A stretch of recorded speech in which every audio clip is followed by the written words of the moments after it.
চতিয়াৰ ১ নং চেৰফাংগুৰি গাঁৱত ১৬ বছৰীয়া কিশোৰ নিৰুদ্দেশত চাঞ্চল্য।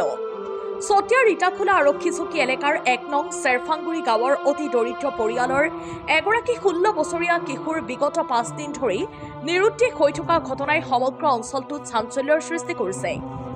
১ নং চেৰফাংগুৰি গাঁওখনৰ প্ৰবীণ বসুমতাৰী আৰু অঞ্জলি বসুমতাৰীৰ পুত্ৰ তথা হলিকিট ইংৰাজী বিদ্যালয়ৰ ৯ম শ্ৰেণীৰ ছাত্ৰ দেৰহাছাৰ বসুমতাৰীয়ে যোৱা ১৯ ফেব্ৰুৱাৰীৰ পৰা নিৰুদ্দেশ হৈ আছে। পৰিয়ালৰ সূত্ৰে জানিব পৰা মতে ১৯ ফেব্ৰুৱাৰীত মাতৃ আৰু ভগ্নীৰ লগত সাধাৰণ বাকযুদ্ধ কৰি ঘৰৰ পৰা ওলাই যোৱাৰ পিছৰে পৰাই বৰ্তমানলৈকে সন্ধানহীন হৈ আছে ছাত্ৰ কিশোৰ দেৰহাছাৰ বসুমতাৰী। ইতিমধ্যে পৰিয়ালৰ লোকে বিভিন্ন স্থানত বিচাৰ খোচাৰ কৰিছে যদিও বৰ্তমানলৈকে কিশোৰজনৰ কোনো সম্ভেদ লাভ কৰা নাই। দুৰ্ভগীয়া পিতৃয়ে জানিবলৈ দিয়া মতে টকা পইচা কিশোৰজনৰ লগত নিয়া নাই। সন্ধানহীন ছাত্ৰ কিশোৰগৰাকী অসাধু চক্ৰৰ কবলত পৰাৰ আশংকা প্ৰকাশ কৰিছে পৰিয়ালৰ লোকসকলে। ঘটনা সন্দৰ্ভত পৰিয়ালৰ লোকে ইটাখোলা আৰক্ষী চকীত নিৰুদ্দেশ সম্পৰ্কীয় এখন এজাহাৰ দাখিল কৰিছে যদিও বৰ্তমানলৈ আৰক্ষীয়ে ছাত্ৰ কিশোৰগৰাকীৰ সন্ধান উলিয়াব পৰা নাই। কোনো সদাশয় লোকে কিশোৰজনৰ কোনো সম্ভেদ পালে 801102 6997 আৰু 9365690661 নম্বৰত ফোন কৰিবলৈ আহ্বান জনাইছে পৰিয়ালৰ লোকসকলে। জামুগুৰি হাটৰ পৰা আনোৱাৰ আহমেদৰ ৰিপৰ্ট, অসম নিউজ লাইভ। 19 ফেব্ৰুৱাৰীৰ পৰা নাই ল'ৰাটোৰ। ল'ৰাৰ গাঁও হৈছে এইটো ১ নং চেৰফাংগুৰি। তাৰপাছত সি ল'ৰাজনে 16 বছৰ বয়স হৈছিলে। এই ডেলাইচিৰ হলিকিটছ ইংলিছ মিডিয়ামত পঢ়ি আছিলে। এক্সামো চলি আছিলে। এক্সাম আৰু দুটা ছাবজেক্ট আছিলে দিবলৈ। এই দুটা ছাবজেক্টটো এতিয়ালৈকে দিব নাপালে। 19 তাৰিখ এইটো 5টা বজাৰ ওলাই যোৱাই ইয়াৰ নামটো দেৱাটো ল'ৰাৰ নামটো হৈছে দেৰহাছাৰ বসুমতাৰী। দেউতাৰ নাম প্ৰবীণ বসুমতাৰী। মাকৰ নাম হৈছে অঞ্জলি বসুমতাৰী। তাৰপাছত তাৰ বাইদেউৰ নাম হৈছে চুলিকা বসুমতাৰী।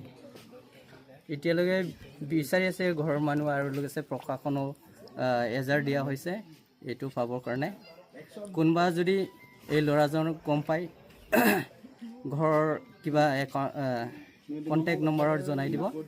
কণ্টেক্ট নম্বৰটো পাছত নিশ্চয় আমি বিচাৰি যাম। আৰু ল'ৰাজনৰ 19 তাৰিখৰ পৰা এইটো নাই বুলি শুনিছোঁ আমি গাঁৱৰ হৈ জানিছোঁ। আৰু গাঁৱৰ হৈছে এইটো ১ নং চেৰফাংগুৰি। এই ডেলাইশ্ৰী হলিকিটছ ইংলিছ মিডিয়ামত পঢ়িছিলে ল'ৰাটো। ক্লাছ 8ত পাইছিলেহি।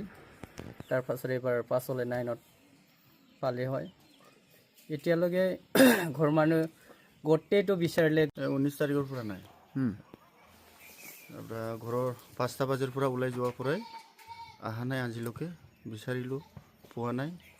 যোৱাকালি থানাটো এজাহাৰ দি আহিছোঁ, আজিলৈকে খা খবৰ নাই। এইটোৱে আৰু ল'ৰাৰ নাম হৈছে দেৰহাছাৰ বসুমতাৰী। কিমান বয়স? বয়স 16 বছৰ। কাজিয়া হোৱা নাই। এতিয়া মই নাছিলোঁ ঘৰত।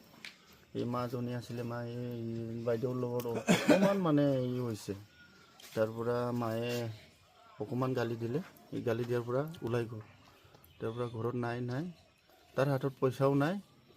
পিছপিনি বেগ এটা লৈ লৈছে, স্কুল বেগ। কোম্পানী এটা পিন্ধিছোঁ।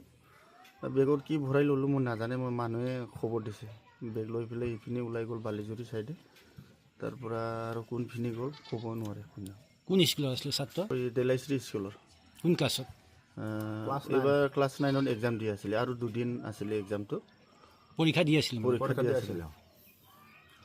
নাম হৈছে কি হলিকিট ইংলিছ মিডিয়াম। 19 তাৰিখৰ পৰা নাই। ক'ত গৈছিলে? ল'ৰাটো দিনততো স্কুলত গৈছিলে। তাৰ পৰা সন্ধিয়া 5টা বজাৰ পৰা ঘৰত নাই। ল'ৰাটো যাম বুলিতো কোৱা নাই। তাৰ এই ঘৰত অকণমান এই মায়ে গালি দিছিলে। এই গালি দিয়াৰ পৰা এই মানুহটো ওলাই যোৱা, 5টা বজাত ওলাই যোৱা, আজিলৈকে ঘৰত নাই। তো মই যোৱাকালি গৈছিলোঁ, এজাহাৰ দি আহিছোঁ। এজাহাৰ দি পেলাই আহিছোঁ আমাৰ এই ইটাখোলা থানাতে। এজাহাৰ দি পেলাই আহিলোঁ। আহি পেলাই সোধ পোছ কৰিলোঁ। ময়ো ইপিনে বিচাৰিলোঁ, আজিলৈকে খবৰ পোৱা নাই।